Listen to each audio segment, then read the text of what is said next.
Amados irmãos, boa noite a todos, graça e paz do Senhor Jesus. Deixe-me começar a perguntar aos pastores, e quem for tendo pergunta, levanta a mão que eu vou até aí, a gente vai tirando as dúvidas, tá, gente? Eu queria saber, pastores, na realidade, o que motivou o nosso tema, a título de introdução dessa pergunta, é que já discutimos muitas vezes na nossa juventude, com os jovens, sobre vários vídeos que surgem na internet de pessoas que apresentam a obra do Espírito através de movimentos histéricos, subindo em um poste, falando isso que eu te digo, falando que Deus está falando isso ou aquilo, rodopiando, rodando durante um culto.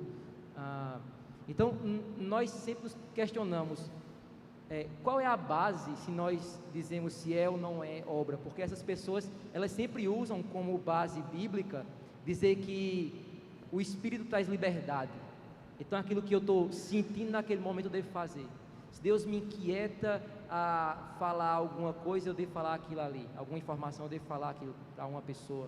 Se Deus me inquieta para que eu rodopie ou dance, então eu tenho que fazer isso, porque falam que onde o Espírito há e a liberdade, parafraseando o apóstolo Paulo. A grande questão é, esses textos dão base, ou o que Deus quer dizer sobre a liberdade do Espírito, o que isso quer dizer, se de fato há argumentos para que eu tenha durante um culto, fazer aquilo que eu quero fazer no ambiente litúrgico, no ambiente de culto, ou o que quer dizer essa liberdade segundo a palavra de Deus, do Espírito.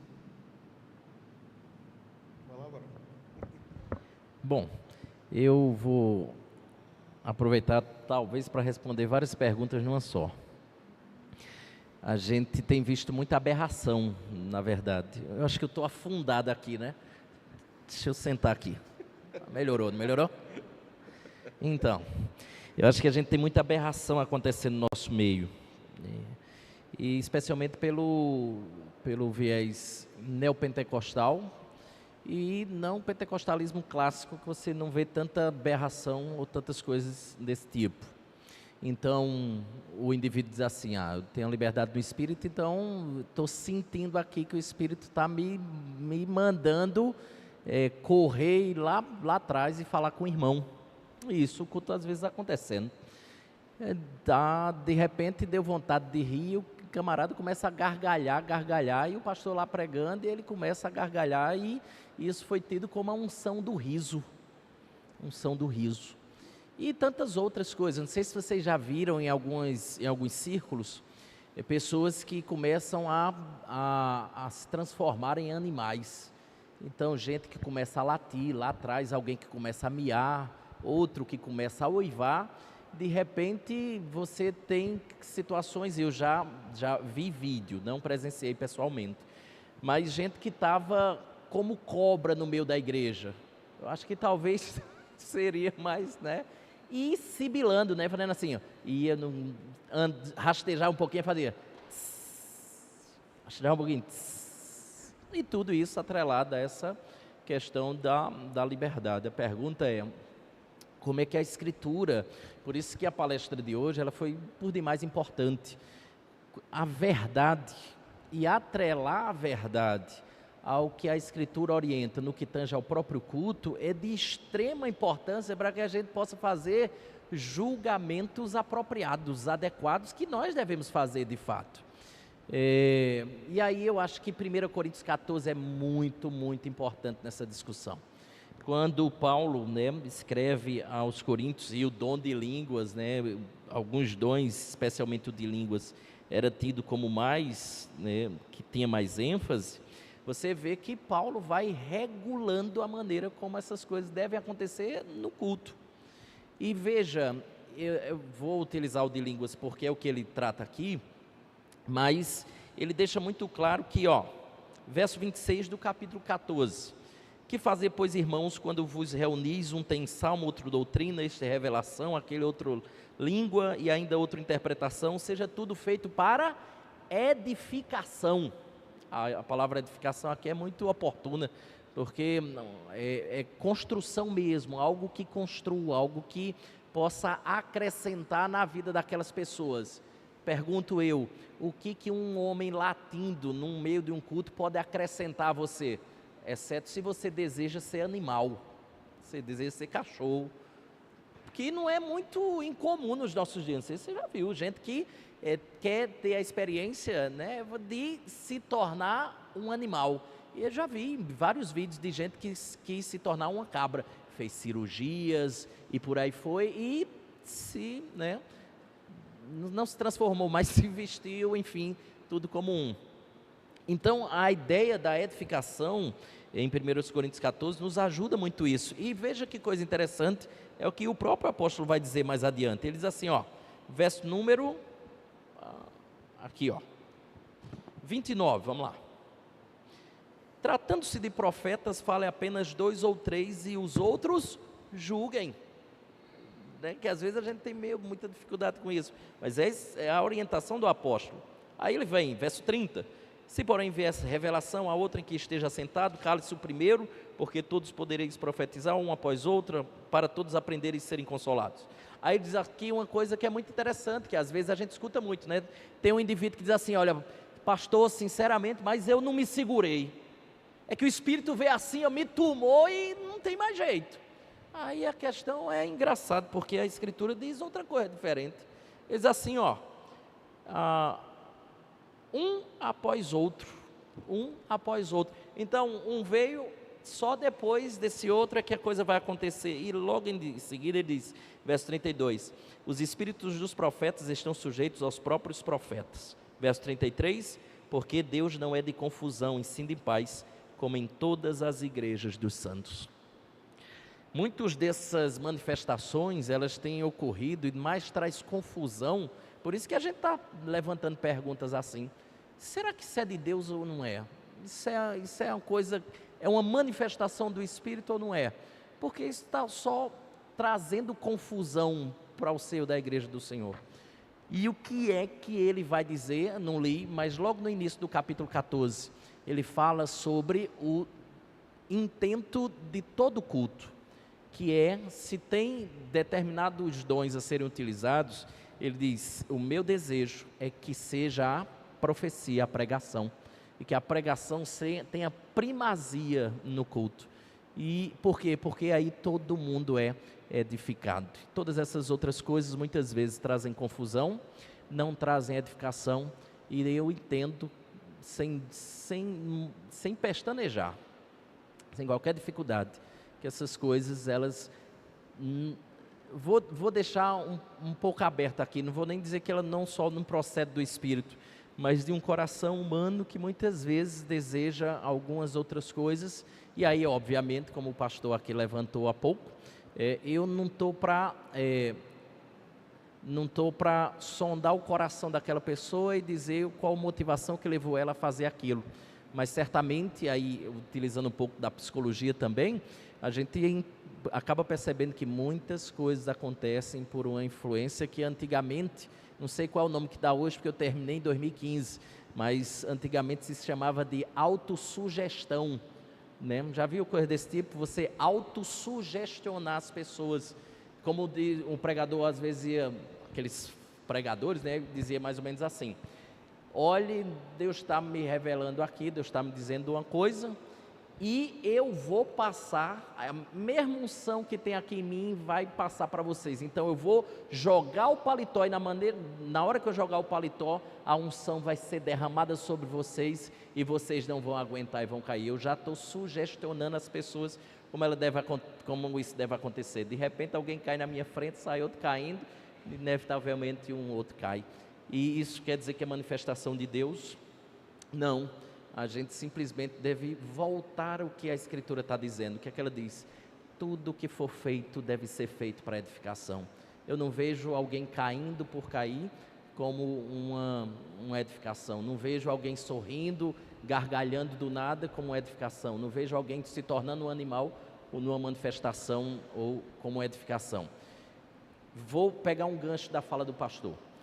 Quando se trata de ocasiões excepcionais, Edwards era muito né, assertivo nessas questões, algumas coisas haveriam de acontecer, mas essas coisas, elas estariam atreladas a outras: amor a Cristo, amor pela palavra, confissão de pecados, e em muitos, amor à verdade e, né, amor pela Escritura Sagrada. E ao mesmo tempo, isso era repleto de amor, e a comunidade percebia isso. Não é muito isso que a gente vê nessas manifestações estranhas. A gente não está vendo o que a gente costumava chamar de avivamento. O que a gente vê, a gente percebe, são manifestações estranhas mesmo. Estranhas.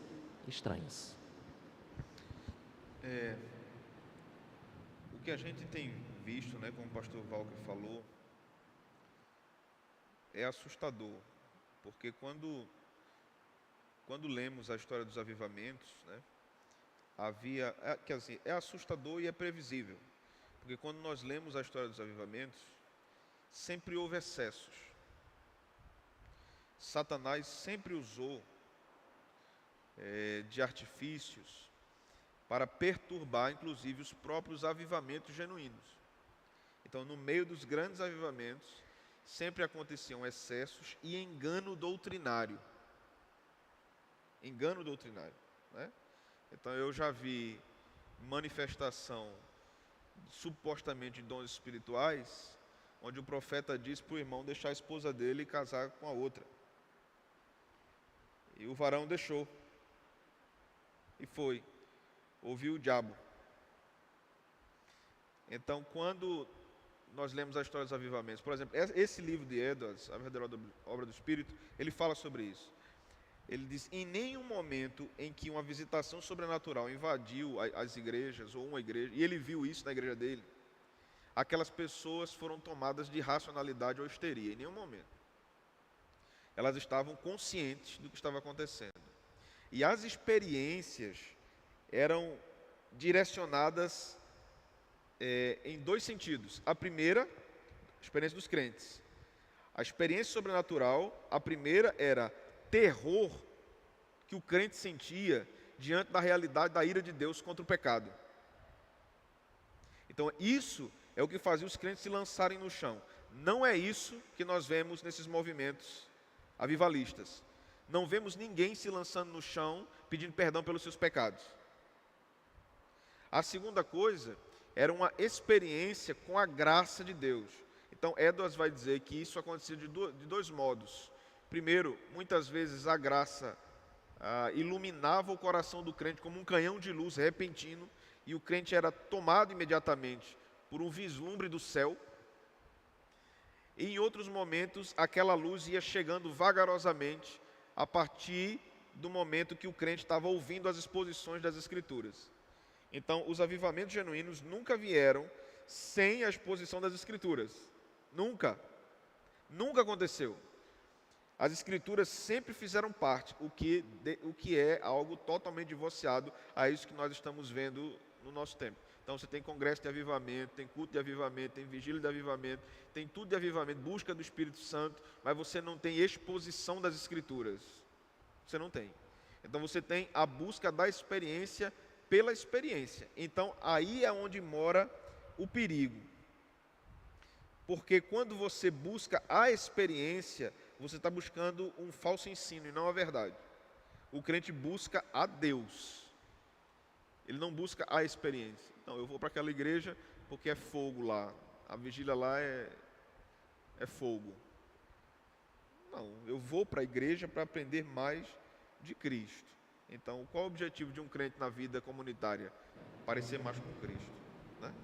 Então, experiências espirituais, como eu disse, realmente acontecem, mas elas são, como o pastor Walker falou, reguladas pela Escritura. Totalmente reguladas pela Escritura. Eu posso só colocar duas coisas. A primeira delas é que parece até que é meio frustrante. Temas como esse que você tratou hoje, pastor. A gente, quando fala em Espírito Santo, qual é a expectativa que você cria no coração? Não sei vocês, mas dá a impressão que a gente vai escutar sobre coisas extraordinárias. vamos falar sobre a obra do Espírito Santo. Agora a gente vai falar sobre o quê? Levitar, alguma coisa. A gente espera aquelas coisas meio que... O que eu queria dizer para você nesse primeiro aspecto? Esse primeiro ponto que eu gostaria de destacar é que a obra do Espírito Santo nos conservando na verdade é uma grande obra do Espírito Santo. E permita-me a redundância. Fazer com que você esteja aqui sem que esteja na sua igreja local, sem que ela esteja apelando para outras coisas, senão a verdade da palavra de Deus, isso já é uma grande ação do Espírito Santo na vida da sua igreja, na vida do seu pastor, na vida da sua liderança, inclusive na sua vida. Fazê-lo amar a verdade pela verdade, por amor a Deus, é uma grande obra do Espírito Santo, porque João 17, santifica-os na verdade, a tua palavra é verdade, Deus está santificando-nos. Essa é uma grande obra do Espírito Santo. Portanto, se você tem uma igreja em que ela é fiel à Sagrada Escritura e que preserva a verdade de Deus, pode ter plena certeza, Deus está fazendo uma grande obra, o Espírito está fazendo uma grande obra naquele local. Segundo aspecto, eu tenho muita dificuldade em comunidades e pessoas que dão muita ênfase a experiências e a pessoas que trazem determinadas revelações. Eu acho que o pastor tocou nesse aspecto. Como é que Deus não possa fazer isso? Certa vez eu li um livro, eu acho que foi nele que li, chamado Lírios entre Espinhos. Era um livro que contava um pouco da história de crentes em países de regimes fechados, onde não podia ser crente naquele lugar. Hoje, como na Coreia do Norte, mais ou menos contextos assim. E eu certa vez li que num determinado dia, o culto era na quarta, pela manhã, e o pastor dormiu, acordou na segunda-feira, domingo para segunda, ele acordou, teve um sonho, e o sonho era de que no próximo culto, a polícia e o Estado descobriam aquela igreja subterrânea, e queimava todo mundo lá, estava cultuando dentro. O que é que acontece? Na terça-feira, o pastor sai, segunda e terça, aproveita para entrar em contato com todos os irmãos, cancelando o culto da quarta-feira, porque ele estava com muito medo de que isso de fato fosse acontecer. O que ocorreu? Na quarta-feira, o Estado, a polícia, descobriu aquela igreja subterrânea e tocou fogo naquela igreja. O que é que eu quero dizer com isso? Que Deus pode revelar determinadas coisas para a gente. Pode, claro que pode. Especialmente quando Deus quer preservar as pessoas, preservar o seu povo. E em outras ocasiões Deus não revelou. Na Nigéria, por exemplo, temos inúmeros cristãos, vi uma foto das portas abertas, inúmeros irmãos incinerados. Deus simplesmente assim permitiu. Mas em algumas ocasiões Deus preservou. Por quê? Porque Deus pode se revelar. E Ele se revela, pode se revelar dessa forma. Só que eu penso que Deus faz isso em ocasiões muito específicas. Não me parece ser Deus fazendo isso como a gente está muito acostumado a ver hoje em dia. É como se hoje tivesse uma revelação, amanhã tem outra, e para coisas bobas da nossa vida, quando na verdade Deus nos chama a viver pela fé, a confiança nele. Parece mais que a gente tem o desejo de viver e não viver pela fé, mas viver por aquilo que revela a nós, que as pessoas revelam a nós. E no outro aspecto que é amarrado com esse, é de que quanto mais ênfase a gente dá a pessoas assim, mais distante nós ficamos da Escritura. Pode perceber, muitas vezes as pessoas vão para determinado lugar, por quê? Porque tem a revelação, o irmão revela tudo da vida da gente.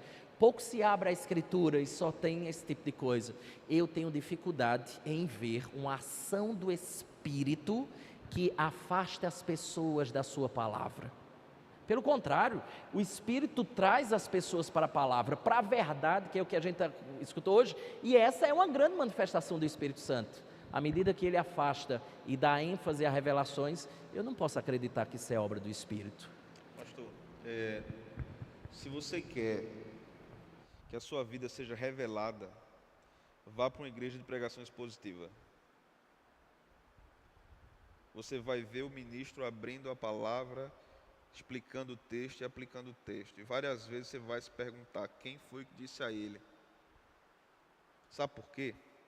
Porque a pregação expositiva desnuda o nosso coração. Interpreta-nos. A pregação expositiva diz: você é assim.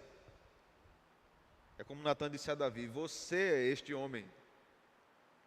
Então, se você quer ver a sua vida revelada, procure um pregador expositivo e escute ele todo domingo. Porque você vai ver a sua vida, o seu coração sendo mostrado ali, de fato, né? Agora, essa busca por experiências extraordinárias, então, ela não é uma marca do cristianismo, irmãos. Ela é uma marca da busca pela humanidade por experiências espirituais. Isso está no candomblé, isso está no espiritismo, isso está em vários lugares, não está só no cristianismo.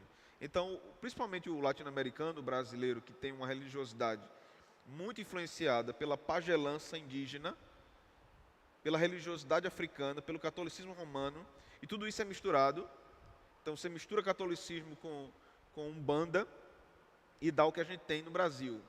Então, os evangélicos não ficaram isentos disso. Aí você vai ver igreja com corredor de sal grosso, você vai ver aí facilmente no YouTube igreja com todo mundo vestido de branco, fazendo uma roda na frente, tocando tambor e dançando, igreja evangélica.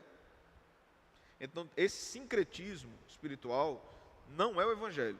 O evangelho não nos priva da experiência, mas ele nos diz como a experiência deve ser vista e administrada, né? E outra coisa, né? A gente emendou numa pergunta só.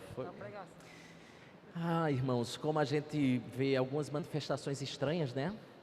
Algumas pessoas que, assim, como se estivessem possessas pelo Espírito, mas tem algumas manifestações tão estranhas, como alguns jeitos, assim, meio que... É muito estranho isso. Você não consegue encontrar respaldo algum na Escritura. Quando Paulo nos orienta, né? Efésios 5, a nos enchermos com o Espírito, né, de sermos direcionados em todas as nossas ações pelo Espírito Santo de Deus, e não como se o Espírito incorporasse, parece mais um demônio incorporando, que muda voz, muda trejeito. Não é esse o Espírito que a gente vê na Escritura Sagrada. O Espírito nos guia à verdade e faz sua obra através da verdade. Deixa eu só impedir tudo de falar. O Valker falou uma coisa aqui legal. Irmãos, o pastor Valker mencionou Efésios 5,18, enchei-vos do Espírito, né? Paulo, quando escreve as cartas da prisão, escreve Efésios e Colossenses, Filemon. Essas cartas são importantes para aquele período que ele estava preso. E Filipenses, né? Filipenses, Colossenses, Efésios, Filemon. Efésios 5,18 é um texto paralelo a Colossenses 3,16. Lá em 3,16, Paulo diz assim: habite ricamente em vós a palavra de Cristo. Em Efésios 5,18, enchei-vos do Espírito. Quando você lê o que vem depois de Efésios 5,18, depois de Colossenses 3,16, Paulo está dizendo a mesma coisa. Então, o que é que Paulo está dizendo em 5,18 e 3,16? Ser cheio do Espírito é ser cheio da palavra. Ser cheio da palavra é ser cheio do Espírito. É simples. No pensamento de Paulo é isso. Se você quer ser cheio do Espírito Santo, você vai ser cheio da palavra de Deus. Porque esta é a mensagem do Espírito Santo. Posso resumir esse congresso nessa frase, né? Ser cheio do Espírito, ser cheio da palavra. Exato. Obrigado, pastor.